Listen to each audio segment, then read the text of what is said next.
Well, it all comes down to this. Well, the last film was fine, what have you, in some ways, but this franchise managed to redeem itself a little with its fifth installment.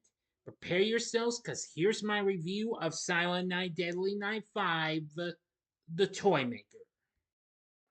PT's Entertainment Rankings and Reviews.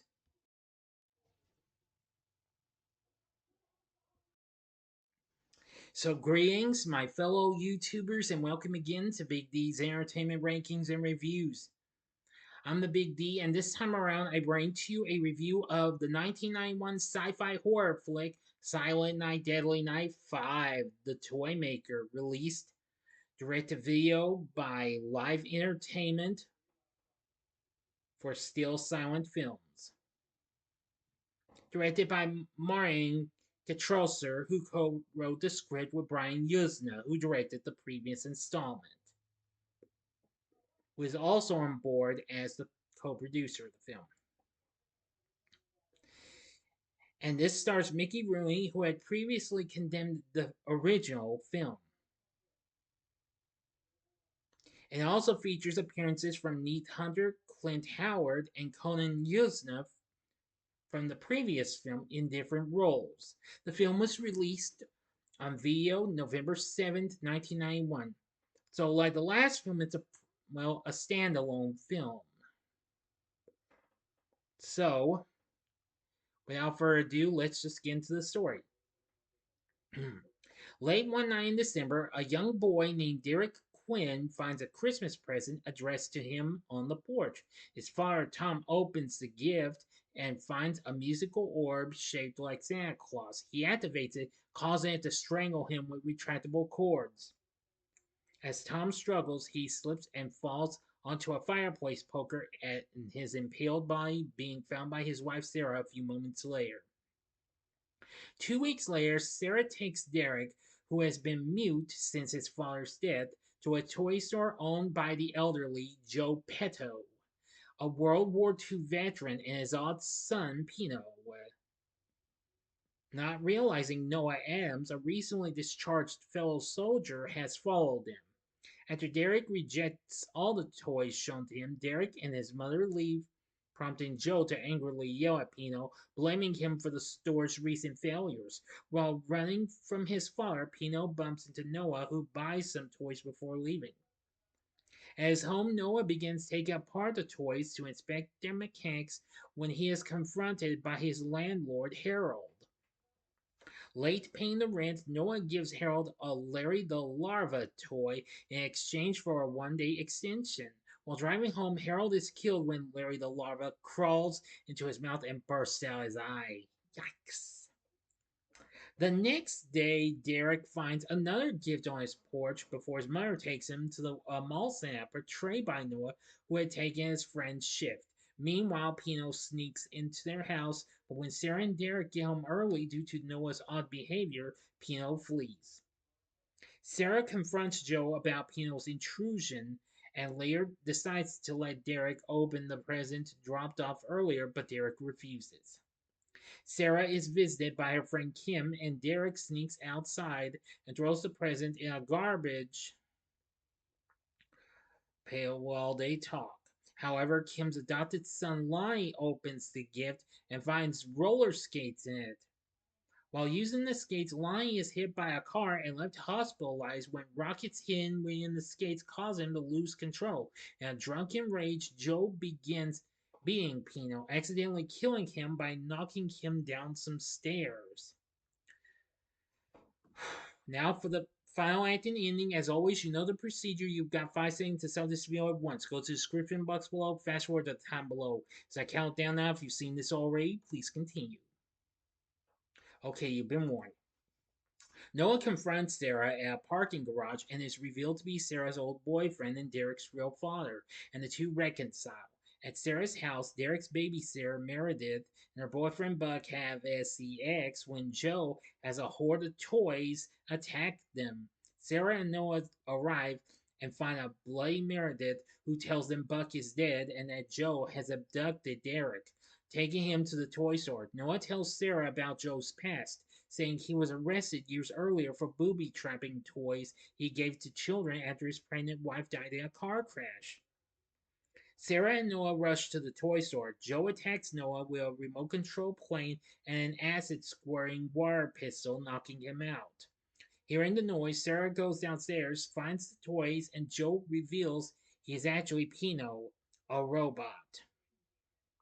Pino explains to Sarah that Joe created him to replace his dead son and was continually broken and rebuilt by Joe in his drunken rages. Pino sexually assaults Sarah, who stabs him in the head with a screwdriver. Pino says he wants to kill Derek and replace him. Noah arrives and the couple destroy Pino. As Sarah, Derek, and Noah exit, the eyes of one of Joe's partially assembled robots spark ominously. End of story. So, what did I think of Silent Night, Deadly Night 5, The Toy Maker? Well, I'm going to say it's slightly a bit better than the last one. I mean, well, I appreciate what they had and what have you, but I'm just going to say it's not completely bad.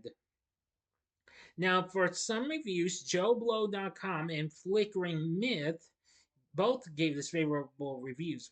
Flickering Myth stated that while the film was not great, the acting is of a level you'd expect. The story has some good twists and turns, and it has an ending that will stay with you for a few days after the credits roll. To be honest, it's worth watching just to see the ending. Yeah, I couldn't agree more. While Bloody Disgusting also praised the film, commenting that the film's bizarre scenes made it one of the most fun horror sequels of all time. The film is quite frankly the embodiment of everything that's great about the fusion of horror and the most joyful holiday of them all. I will say this is, yeah, like I said, I think this is slightly a bit of an improvement over the last one in ways, but please don't hate me for that. In contrast, Tim Braden of Antagony and Ecstasy wrote junky direct to video pap, and only the fact that it does, for a brief spell, involve a murderous Santa Claus gives it any sort of leg up over the other films in its series. A couple of years back, the film was featured in a Christmas episode of Red Letter Media's Best of the Worst. They called the film a schlock fest and noted that the plot is a send up of the Terminator, as it follows a boy whose mother's name is Sarah, as he is hunted by a villainous android and an absent father who resembles Kyle Reese. Factually true, yes, but since I've seen it a couple of times, like the previous VS2 films, I'm sorry, I did almost say three, but it's two films. But I will say at least I found it to be fair and what have you. At least it had some pretty good kills and what have you. I mean, I liked how the toys catch the baby Sarah and her boyfriend having SEX and really get on the. You get the point, all right. Matthew Morris does the score, and it's fine. Now, of course, this was released on November 7, 1991 by Live Home Video, which reminds me, if you watch closely, you'll see a building with the live intro. Intro. Oh, logo. I meant logo. I'm sorry, my mistake. The Live Home Video logo. Okay, a few years later, it was later released on DVD by Lionsgate, including its two predecessors. In 2022, it was released with the same films through the Vestron Video Collector Series by Lionsgate, which was a Blu-ray box set. Anyway, now for the cast, we have Mickey Rooney, who actually was, however, well, sort of in a way, a condemner of the who had previously condemned the first film, since he had actually voiced Santa before in the Rankin Bass classics, which were Santa Claus is Coming to Town and The Year Without Santa Claus. He plays the character of Joe Petto, and I will say he's pretty good. We have Jane Higginson as Sarah Quinn. Pretty good. William Thorne as Derek Quinn. Yeah, good. And Tracy Fraim as Noah Adams. Yeah, he's pretty good. Brian Bremer played Pino. Not too bad. We also have Conan Yuza as Lonnie and Clint Howard as Ricky and Neith Hunter as Kim. Yes, those three from the previous film all came back. Yeah. So anyway, I appreciate what they were doing with them. But anyway, now like the last film, the film had some special effects done by Screaming Mad George. There's some other well, Yuzna's in this film besides Conan. There's also Zoe Yuzna and Kathy Yuzna. Yeah, I'd say they're all related. I don't know how because my source doesn't have any information on this. So I won't take no chances. But anyway, with everything said, I do appreciate them using a little bit of fun with the toys to make them cause some serious issues and what have you.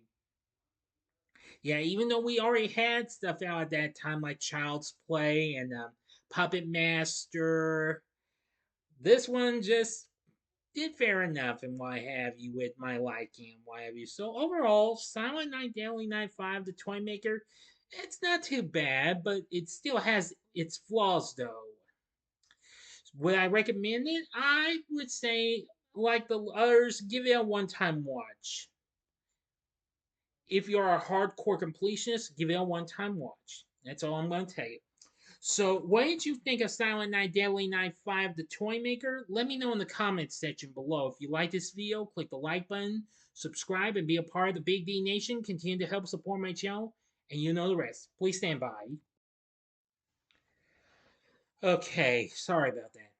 Anyway, join me tomorrow morning when I bring to you my Saturday morning TV log on Here Comes the Grump.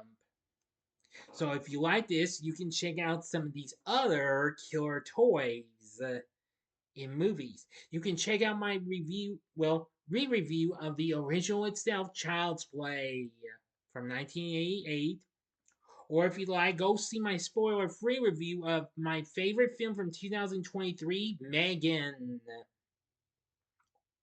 Or if you would like to relive the series from the very beginning, go to the bottom left-hand corner and click and check out the rest of my reviews of my Silent Night, Deadly Night film series, which includes my new re-reviews of the first two, plus a review of the third and fourth films.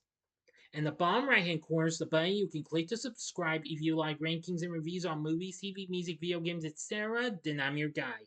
Thank you for watching. Until next time, I'm the Big D saying, see ya.